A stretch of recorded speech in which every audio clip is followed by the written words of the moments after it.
Hello, dear friends. Now, since I came back from my silence retreat, many of you have asked me, requested me to share my experiences um, from the time I spent in my silence. For those who don't know it, I spent 5 months off grid in 2015, that's this year, out of which I spent 4 months in silence. In 2013, I had spent 2 months in absolute silence and isolation. Basically, I had locked myself up in a room for 2 months. So I just wanted to share my learnings, my experiences from silence with all of you. Especially the silence, the time of Mauna, as it is called in Sanskrit, that I went through this time was pretty spectacular. It was a very, very humbling, uh, very beautiful experience. Now, the thing is, you might see me lost for words because that's how I really feel. I feel absolutely lost for words to explain the the experiences that I had in my silence, but I will try my best. I'll try to share three most important experiences that I had, that feel that I had uh, in this time of silence. The first and foremost, and I feel the most important experience that I went through can be summarized in one single sentence. And that sentence is, all that we seek is within us already.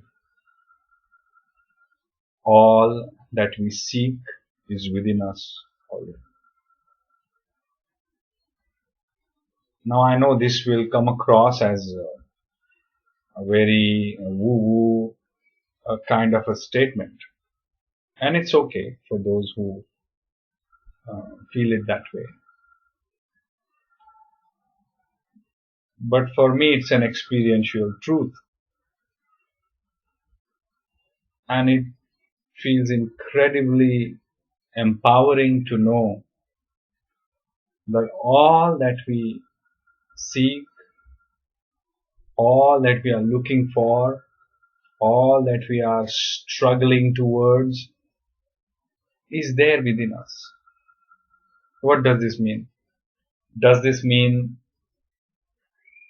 money is within us? Does this mean home is within us? No. Money, home is not within us.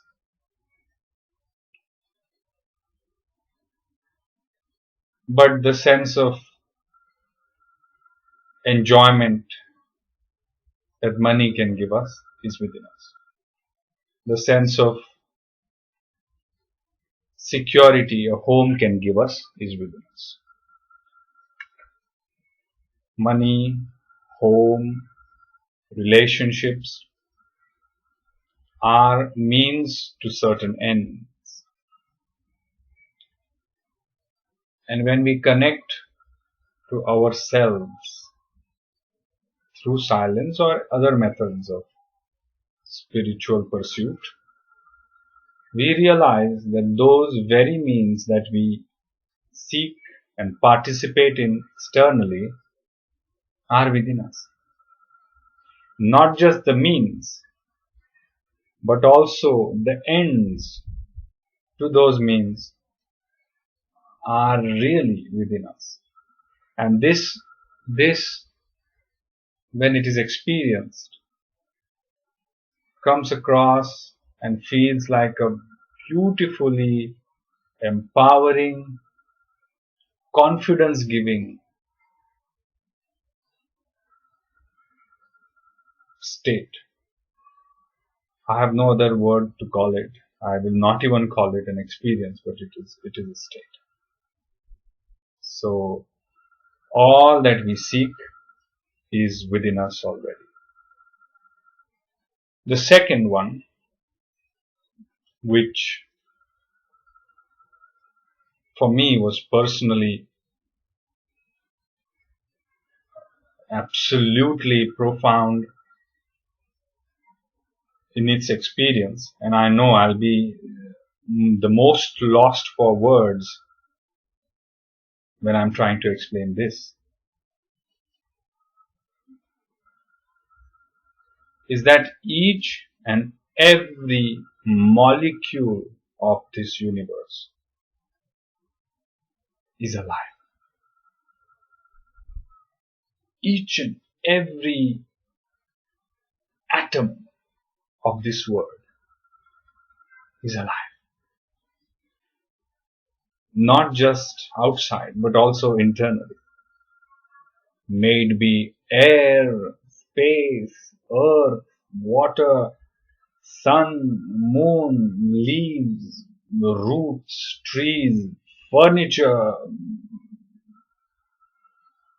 everything, each and every molecule, each and every atom is alive. Perhaps that's why the books call it consciousness, but I personally experienced it as life, as living. And that's why I prefer to call it alive.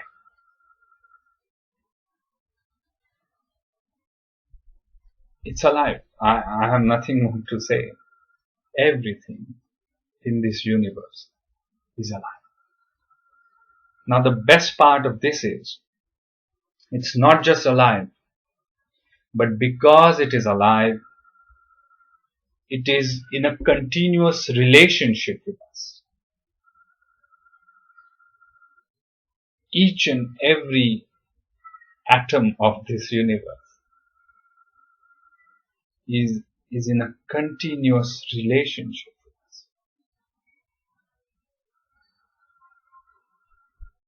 Whatever we do, it reacts. Whatever we think, it responds to.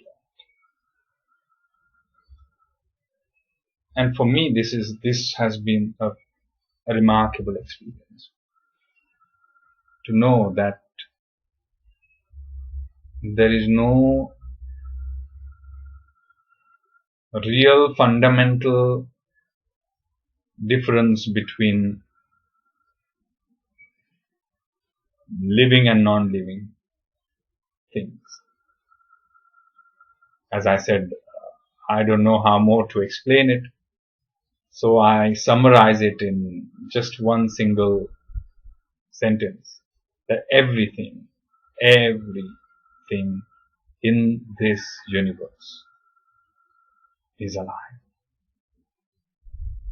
And once we know this, or I would rather say once we experience this,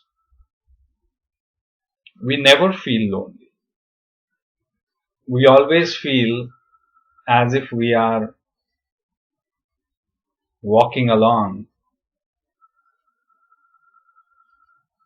on this journey of life with lots of friends, that are beautifully aiding our journey, are beautifully guiding our path and helping us on this beautiful adventure called life. So, second one was each and every molecule, atom, whatever you want to call it, of this universe is alive. It's teeming with life.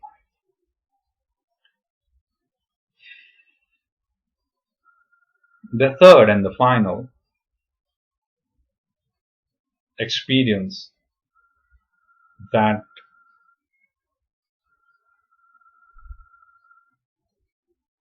I want to share is that we are much, much more than what we think we are.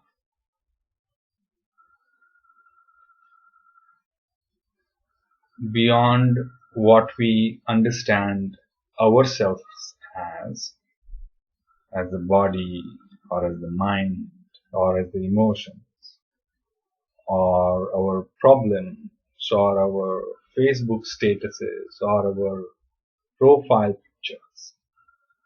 We are much, much, much, much more.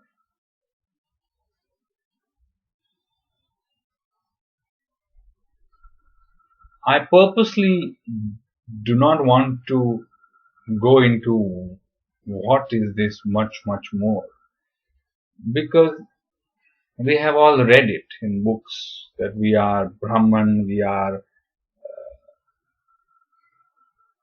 super consciousness and all these things, but they are merely words. Yes, they are indicative, but we need to experience them. Only when we experience these words that the scriptures talk about, it becomes a reality.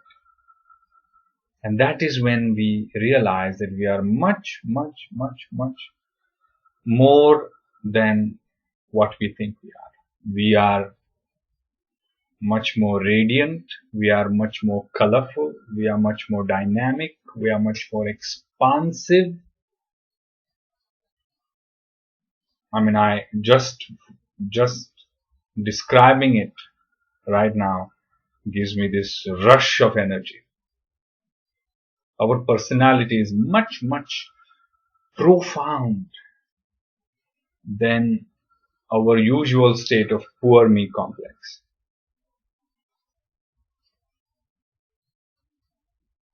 It really pales in front of the normal existential transient world. The inner universe, or the inner you, or the inner me, or the inner us, is like a beautiful sunrise that we see. Now imagine you're standing on the top of a mountain and you see this beautiful sunrise, and you just grasp as much as you can, you take pictures, you're just touched by that sunrise,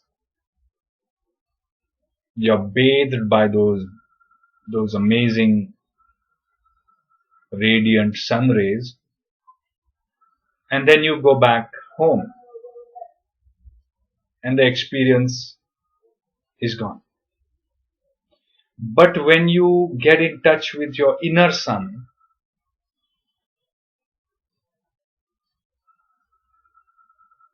your inner sunrise, even when you go home, that is, even when you come back to this material world, that sunrise doesn't go away. It stays with you. That inner sun is always shining. And that is a very profound experience, because we realize that, hey, that inner light, that inner radiance didn't fade away. It didn't go anywhere. Yes, I experienced it, but it is still present. whenever I want it, whenever I become consciously aware of it, it's there. So it's like saying that sunrise that you just saw from the top of a mountain is accessible to you 24/7. It's not like a sunrise that the sun rises and then it's noon and then it's evening. No, that beautiful warm sunrise radiance is always there with us. And in that light, our experience of ourselves is something else, is out of this world. I don't know what to call it. I don't know what to name it.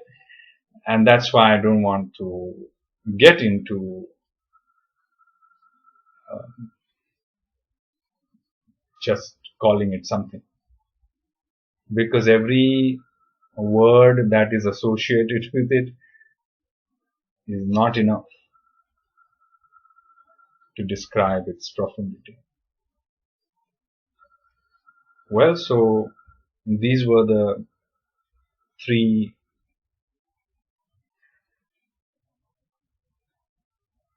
experiences that I had, and these are the three beautiful, profound, deep tastes that I experienced in my little period of silence. And I want to assure all of us that if we take the trouble to turn our mind inward, if we have faith, and if we have the courage to venture into this beautiful realm of silence and solitude, whatever I just told you is very much at hand. My experience can also be your experience. So I just want to sign off by assuring all of us that we are the inner light, we are love profound, and there is no reason to doubt this. The experiences is there for us to relish. So we just have to take the necessary steps and experience this inner light and inner love. Okay, really, I have no more words to say much. Thank you. Thank you for your patient hearing. Bye.